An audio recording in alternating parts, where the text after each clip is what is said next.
We'll start in 1 minute.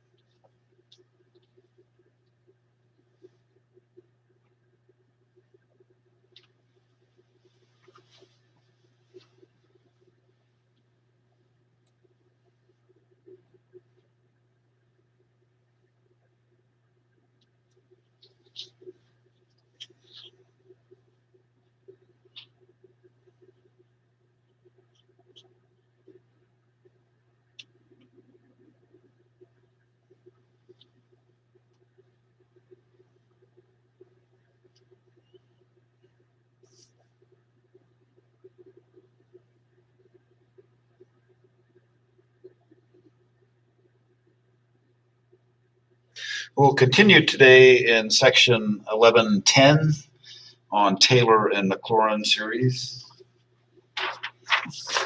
So yesterday we found the Maclaurin series for cosine of x. So it's an alternating sequence.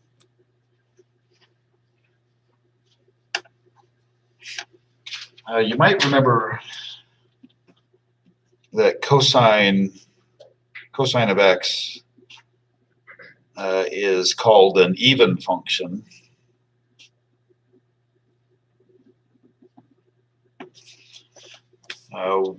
Graphically, that means that cosine of x is symmetric with respect to the y-axis.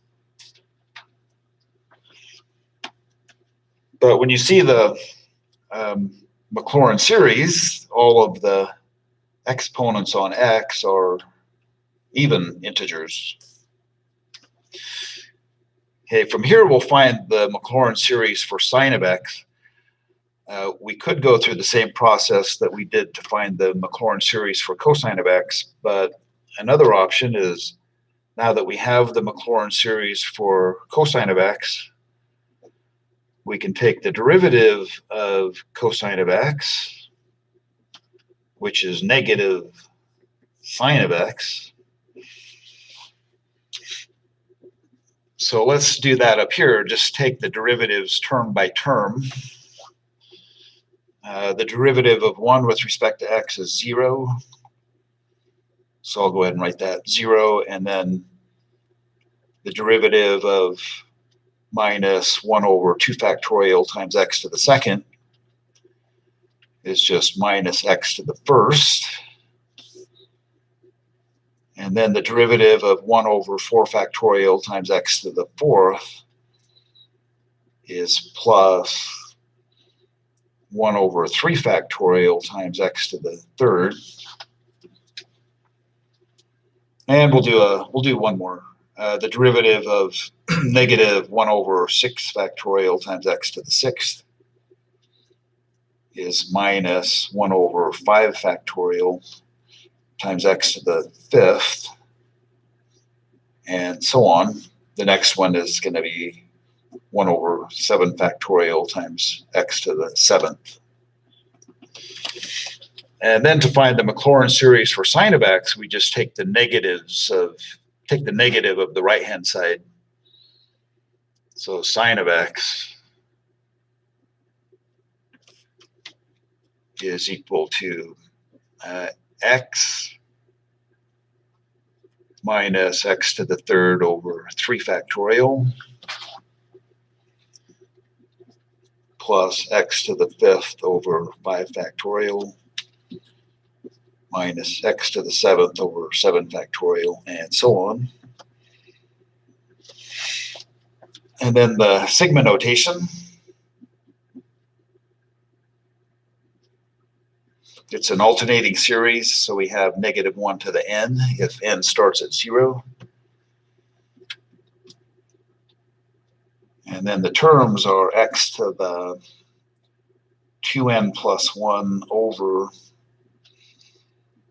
2n plus 1 factorial.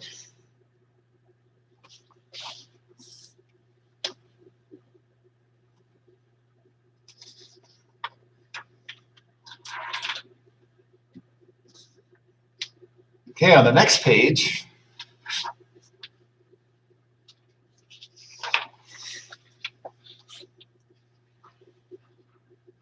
we have a reminder of the Taylor series of a function f at a.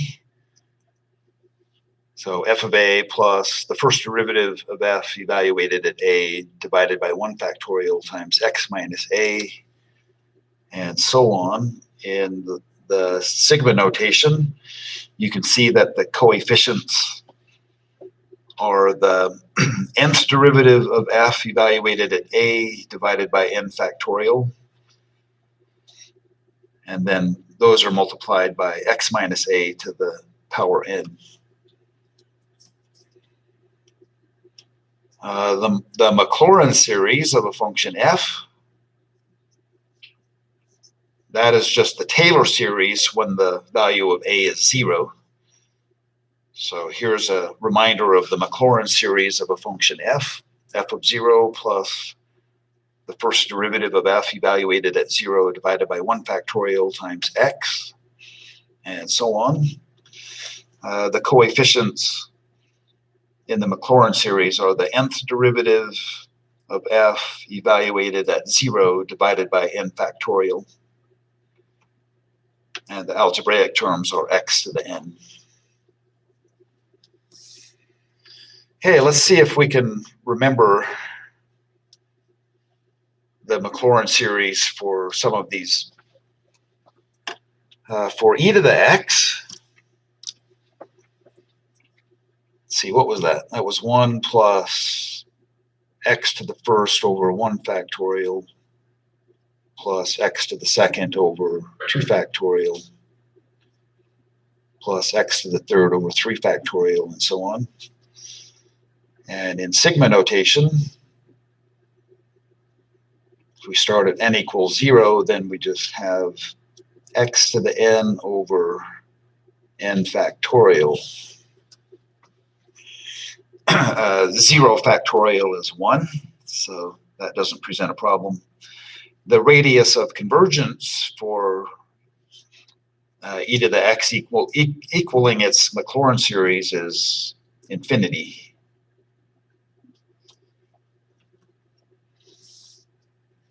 Cosine of x. Cosine of x is an even function. Another thing that can help you remember the Maclaurin series for cosine of x, cosine of 0 is 1, so the first term is 1, and it's an alternating sequence, so the next term is minus x to the second over 2 factorial, then plus x to the fourth over 4 factorial, minus x to the sixth over 6 factorial, and so on.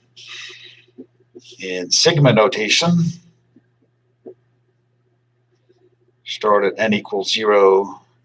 It's an alternating series, so -1 to the n.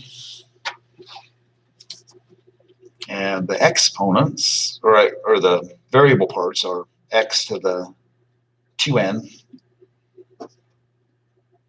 Each of those is divided by 2n factorial. Cosine of x is an even function, and sine of x is an odd function. So for the Maclaurin series, the exponents on x are odd integers.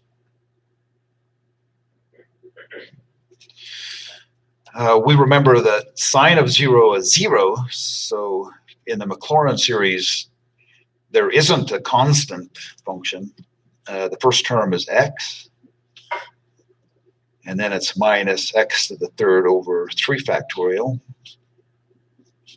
plus x to the fifth over 5 factorial, and so on.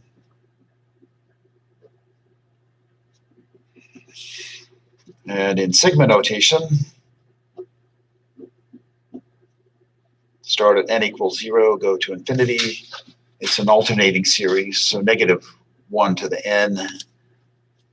And then the terms are x to the 2n plus 1 over 2n plus 1 factorial.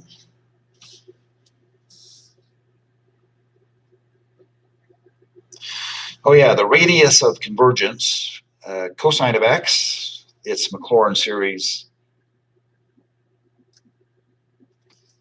works for all real numbers, so the radius is infinity, and same for cosine or sine of x, the radius is infinity. All right, here's a familiar one, 1 over 1 minus x. We know what the Maclaurin series is for that. It's just 1 plus x squared plus x to the third, and so on. In sigma notation, starting at n equals 0, the terms are just x to the n. The radius of convergence for this is 1. So recall that this is the a geometric sequence, the geometric series, I mean, and so the common ratio x has to be less than 1 in absolute value.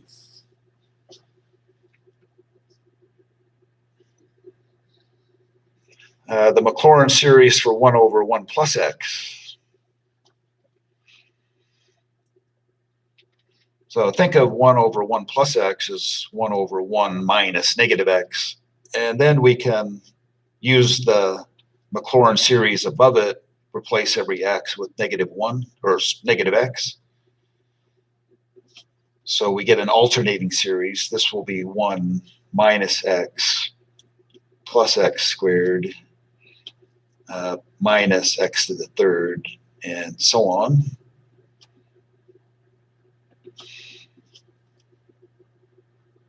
So in sigma notation, start at n equals 0. It's an alternating series. So -1 to the n if n starts at 0, and then times x to the n.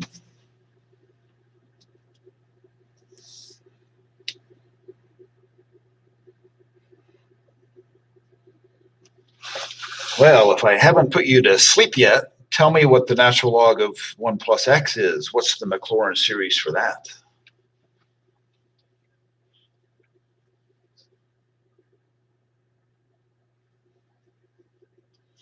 A hint is we can use something else that we've already written today.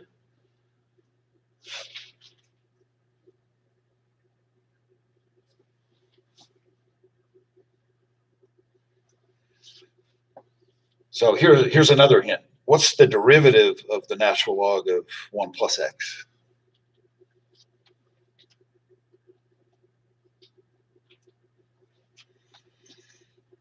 Okay, the derivative of the natural log of 1 plus x is 1 over 1 plus x.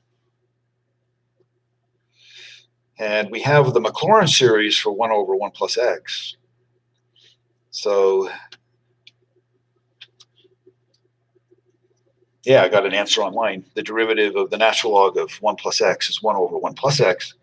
So to find the Maclaurin series for the natural log of 1 plus x, we just write down the antiderivatives from the Maclaurin series for 1 over 1 plus x. So term by term, we'll write down antiderivatives. An antiderivative of 1 with respect to x is just x.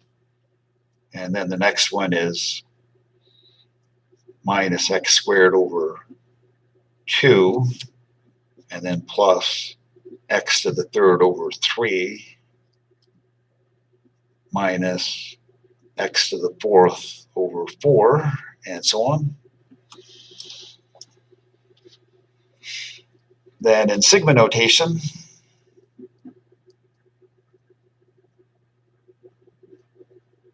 it's an alternating series, so we write -1 to the n if n starts at 0.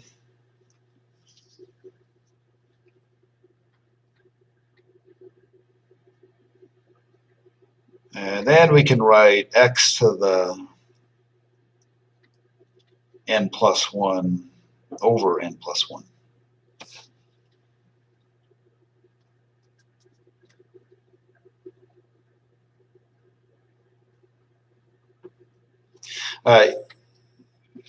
You can also start at n equals 1 if you prefer.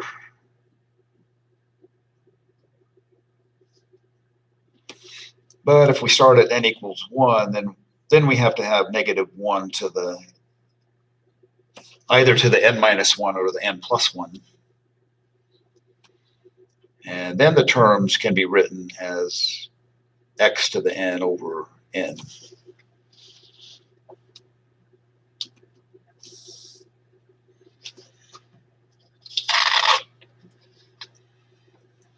Hey, the Maclaurin series for 1 over 1 plus x squared. So we think of that as 1 over 1 minus negative x squared. And we can use 1 over 1 minus x as our function that we substitute into. Just replace every x with negative x squared. So we'll get an alternating series. So we get 1 minus x squared and then plus x to the 4th and minus x to the 6th and plus x to the 8th and so on. The sigma notation.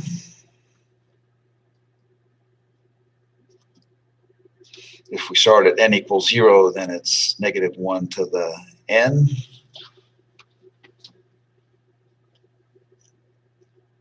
And the terms are x to the 2n.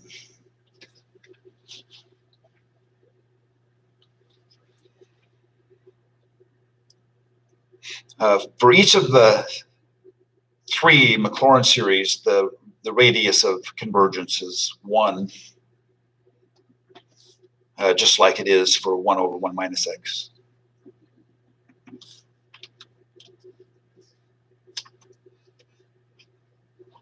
And then another Maclaurin series for inverse tangent of x.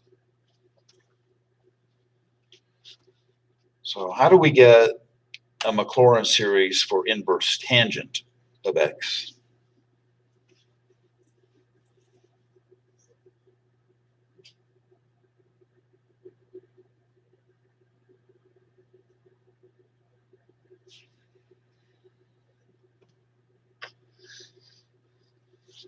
So we recall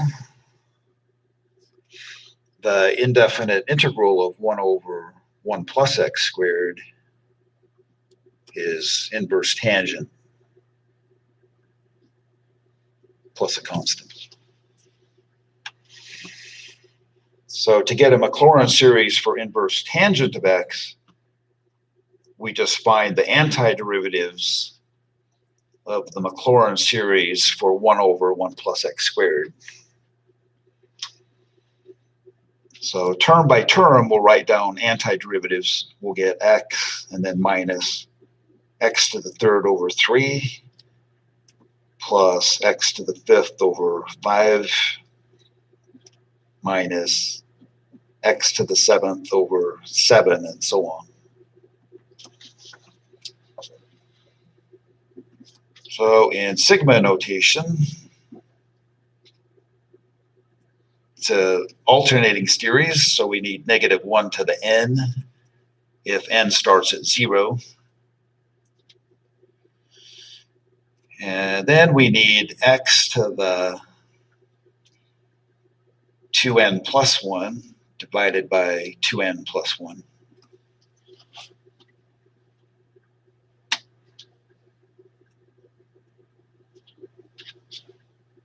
Okay, so there we have it. So know these as best you can. Some of them I don't bother to memorize because I can, if I memorize some of the more basic ones, I can always derive some of the other ones based upon the more elementary ones.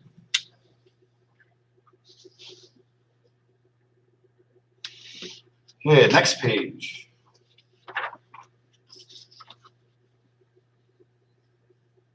Let's calculate the Maclaurin series for f of x equals the binomial 1 plus x to the power k, where k is any real number. Okay, so the Maclaurin series, let's see, what are the coefficients for the Maclaurin series? Just as a reminder.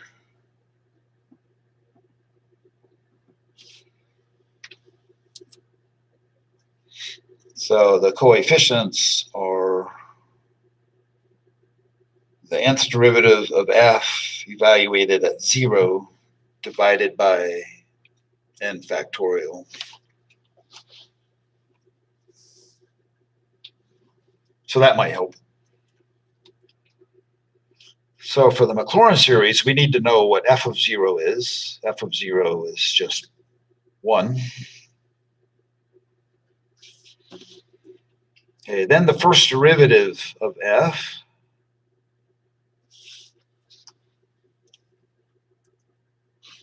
if you can read my writing, is that big enough? Can you see it? So the first derivative of f is k times 1 plus x to the k minus 1. And so when we evaluate the first derivative at 0, we just get k. I should mention that when we took the derivative, we do apply the I forgot the term, the chain rule. We take the derivative of 1 plus x with respect to x, which is just 1. So 1 times k is just k.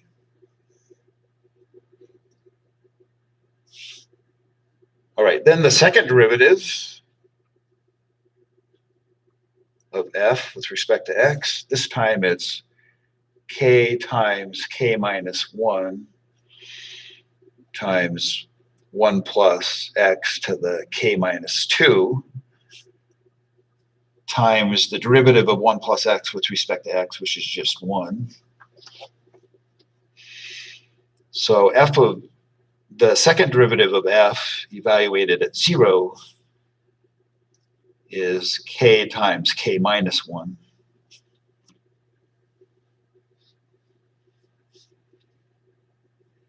A couple more. The third derivative of f, this is k times k minus 1 times k minus 2 times the binomial 1 plus x to the k minus 3 times 1. And then evaluate the third derivative at x equals 0. We're just going to get k times k minus 1 times k minus 2.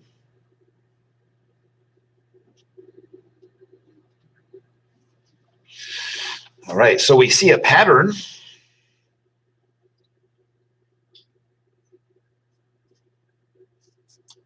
When we computed the first derivative and evaluated it at 0, we have one factor, k.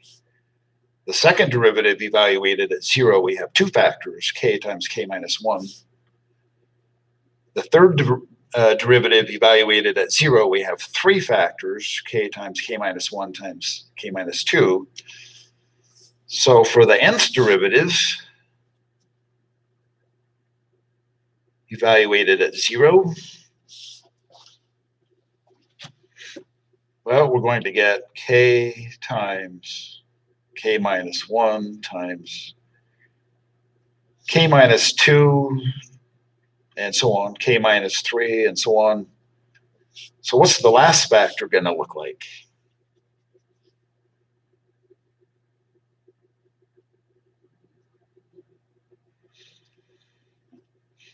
So let's just look at the previous one. For the third derivative of f evaluated at 0, the third derivative is k minus 2. But you could think of k minus 2 as k minus 3 plus 1. The same thing happened for the second derivative evaluated at 0. The second factor, k minus 1, that's the same as k minus 2 plus 1.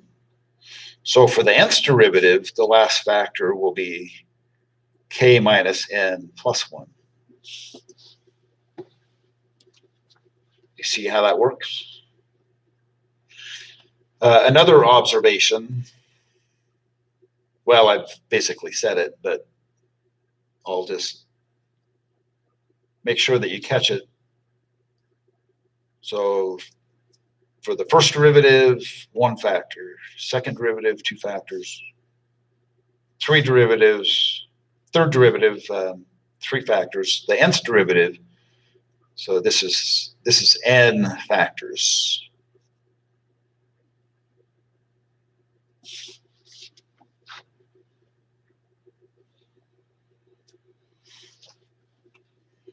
Okay, so I think we can write down the Maclaurin series for 1 plus x to the k.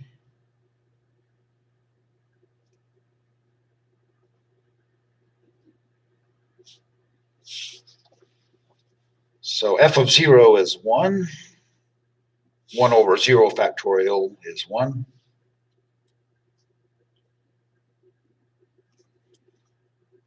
Then plus the first derivative evaluated at 0, which is k. K divided by, okay, that's not supposed to, sort of looks like a factorial there. It's supposed to just be 1, and then plus k over 1 factorial times x.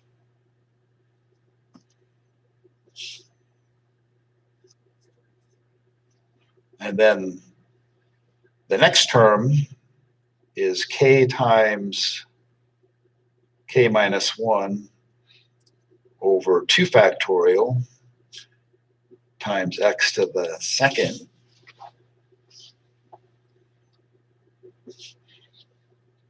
Then the next term, k times k minus 1 times k minus 2 over 3 factorial times x to the third.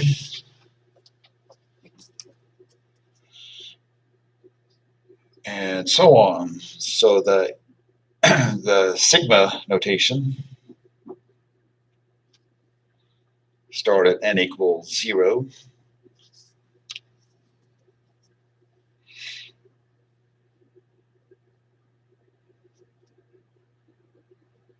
So what we do is we write down the nth term, k times k minus 1 times k minus 2, so on. Then k minus n plus 1 over n factorial times x to the n.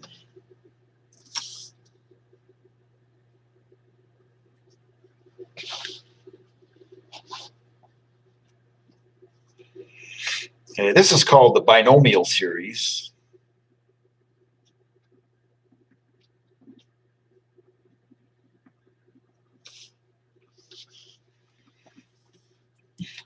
We do have a nicer notation for the coefficients.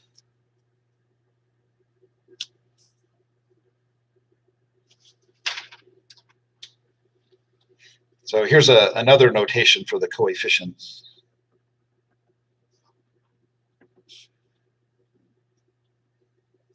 K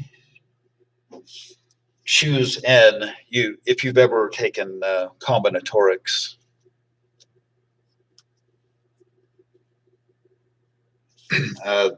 the lingo or the informal way is to say k choose n.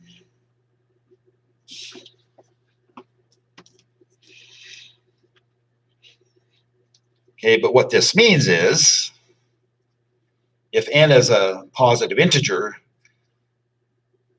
then I have n factors where consecutive factors differ by 1. So k times k minus 1 and so on. And then the last factor is k minus n plus 1 and then divided by n factorial.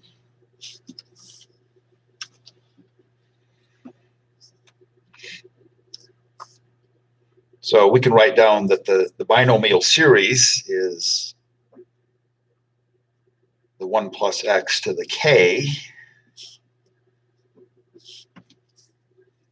is equal to the Maclaurin series, where the coefficients are k choose n times x to the n.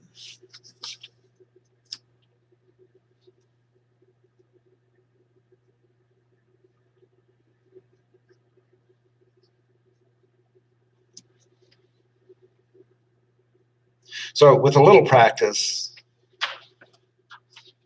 it's not too hard to remember what this notation means.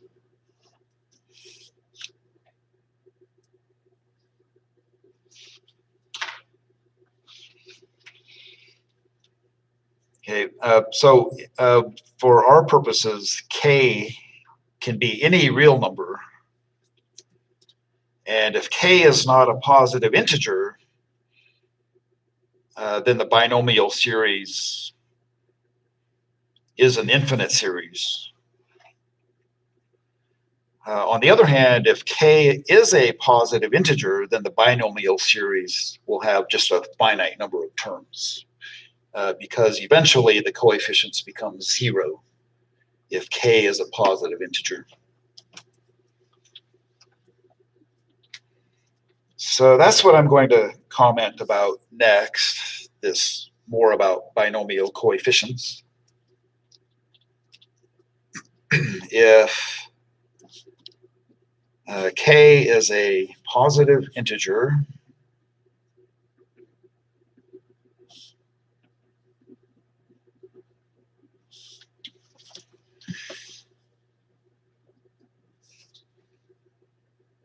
and if n, well, n are whole numbers, that's all of the positive integers, including 0.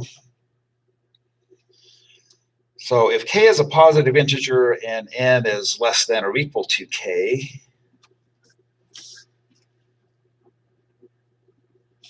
then this notation, k choose n, can be written this way, k factorial divided by n factorial times k minus n factorial. If k is not a positive integer, then k factorial isn't defined. So factorials are reserved for non-negative integers. But when we simplify k factorial over n factorial times k minus n factorial, it's going to look exactly like the binomial coefficients. So let's just do that. That won't take too long.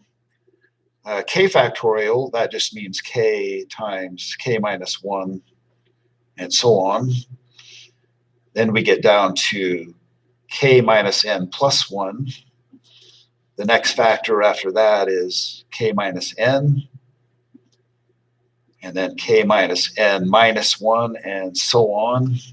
At the tail end, we just have 3 times 2 times 1. And then the denominator, n factorial times k minus n factorial. So in the numerator, starting with the factors k minus n and then moving to the right, This is k minus n factorial. So if we cancel the common factors, we're just left with the same expression that we have for the binomial coefficients that we saw up there.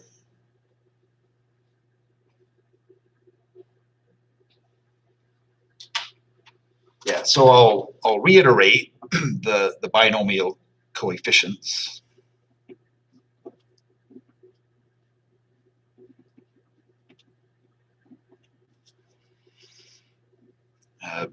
Those are the binomial coefficients. The shorthand notation is k choose n.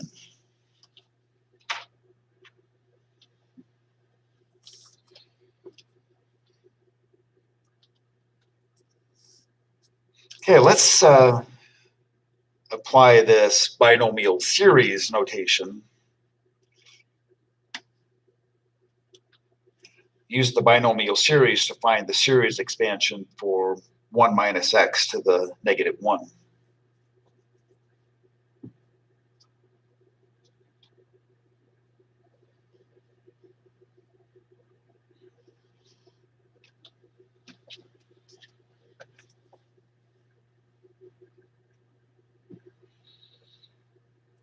Okay, so we can see the binomial series, 1 plus x to the k.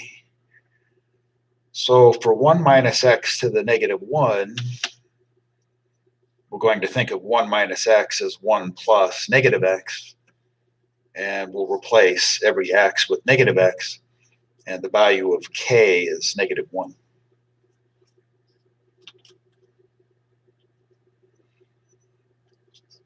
So we can write the sigma notation to start with.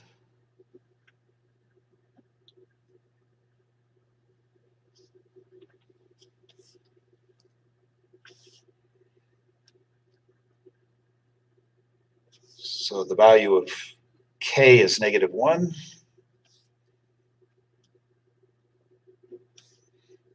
And instead of x to the n, we have negative x to the n.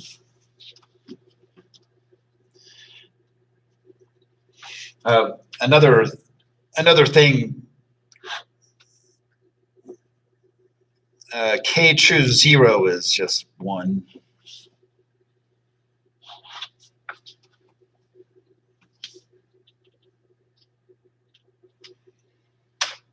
Okay, so let's write out the first few terms. When n is 0, we have negative 1 choose 0 times negative x to the 0.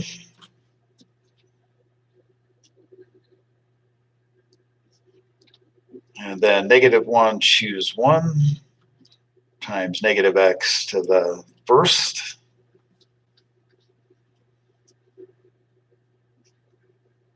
Plus negative 1 choose 2 times negative x to the second. We'll just write a couple of more just so we can see the pattern eventually.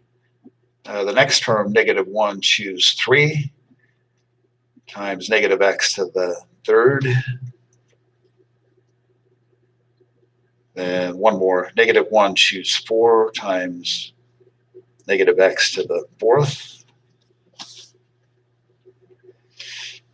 All right, this first term, negative 1 choose 0, that's 1. And negative x to the 0 is 1. So this is going to be 1. And then negative 1 choose 1, that's negative 1 divided by 1 factorial, and then times negative x.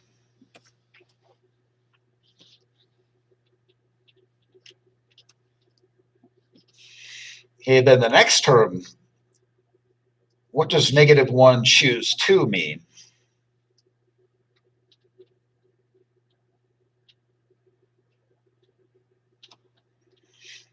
Well, it means two factors beginning with negative 1, and then negative 1 minus 1 is negative 2. divided by 2 factorial.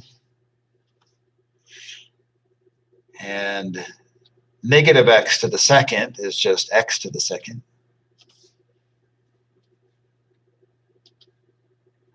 Okay, the next one. What does the binomial coefficient -1 choose 3 mean?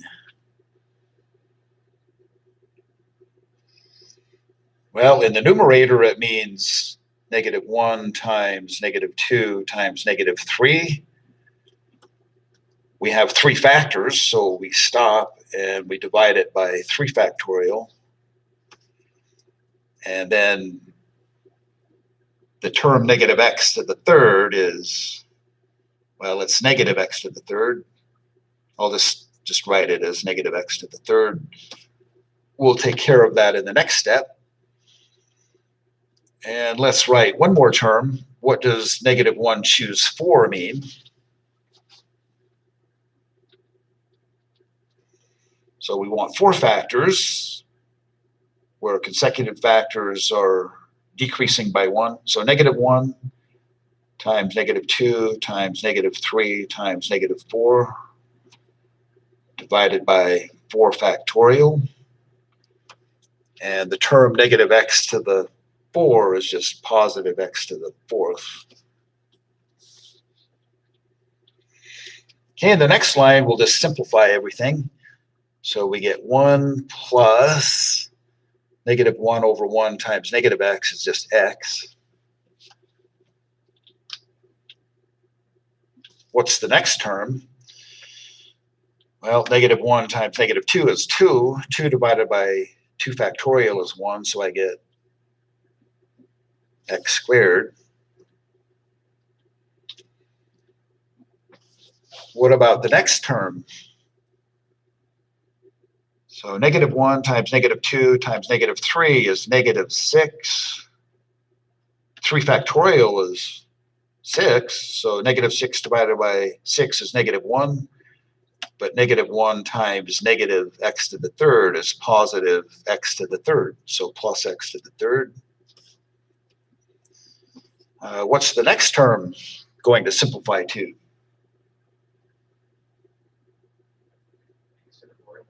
Yeah, it's going to simplify to x to the 4th. The numerator simplifies to 4 factorial. Divided by 4 factorial is 1, so we get plus x to the 4th. So that same pattern continues. So if we write this in sigma notation, starting at n equals 0, then the terms are x to the n. Well, that sort of looks familiar, doesn't it?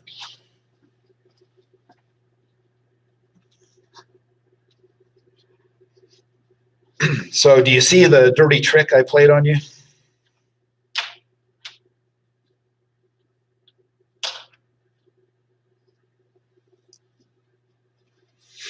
So 1 minus x to the -1 .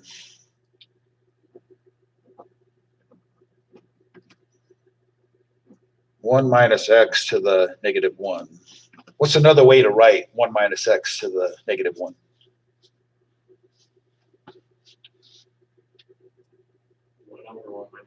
Yeah, 1 over 1 minus x.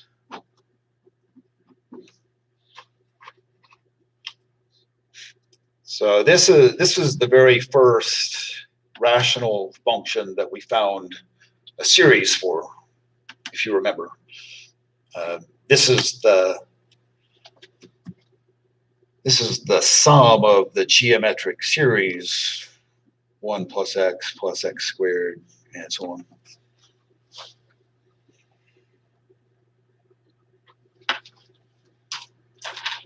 Okay, let's move on to the next page.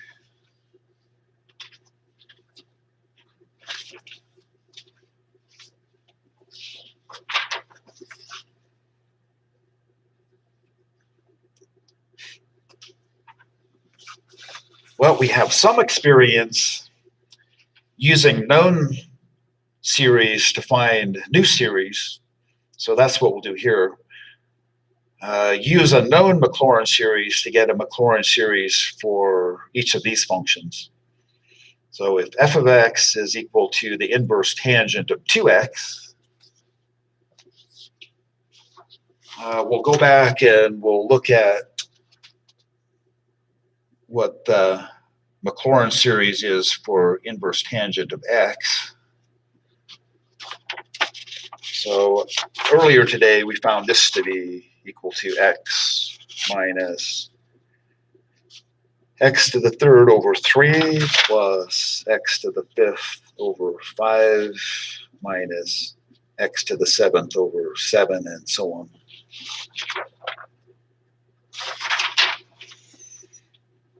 So to find a Maclaurin series for inverse tangent of 2x,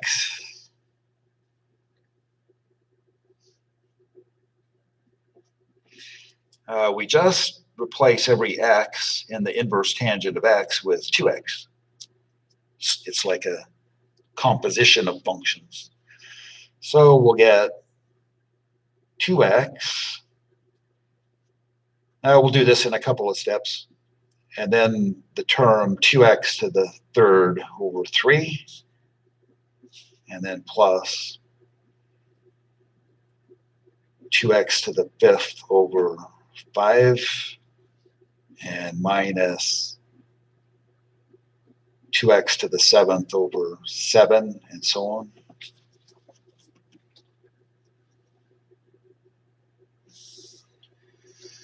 So you can leave it in that form if you want.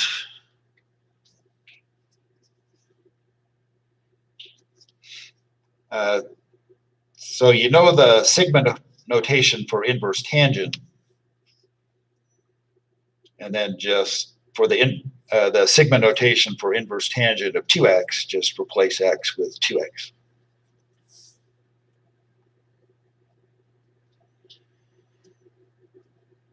Okay, the next one, f of x equals e to the 3x minus e to the 2x.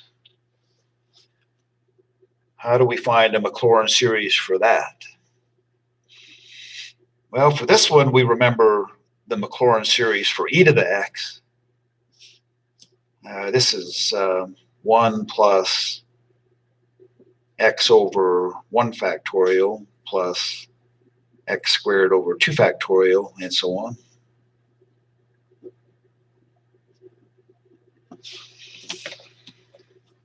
First, we'll find a Maclaurin series for e to the 3x.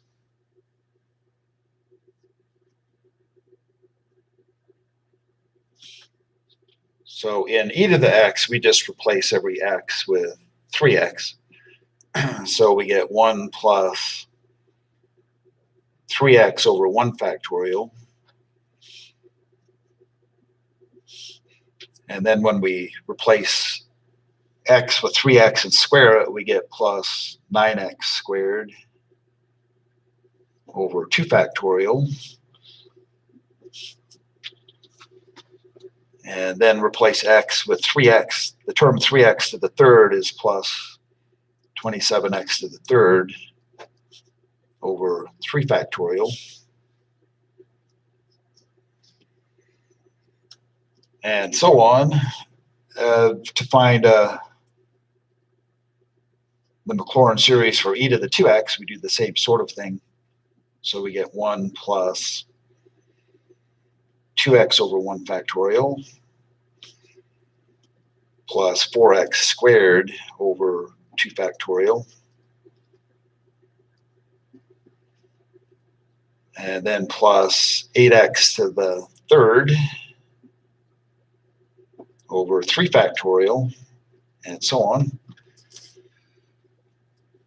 And then we could just subtract one series from the other to find e to the 3x minus e to the 2x. So we're just combining like terms. 1 minus 1 is 0. 3x over 1 factorial minus 2x over 1 factorial is just 1x over 1 factorial. And then 9x squared over 2 factorial minus 4x squared over 2 factorial is plus 5x squared over 2 factorial. And we'll do one more. 27x to the third over 3 factorial minus 8x to the third over 3 factorial. What's that? Plus 19x to the third over 3 factorial. And so on.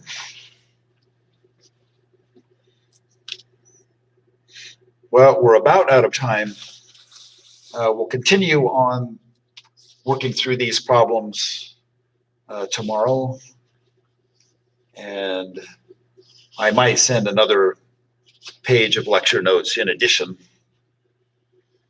But that's all for today. Go ahead and sign in for attendance.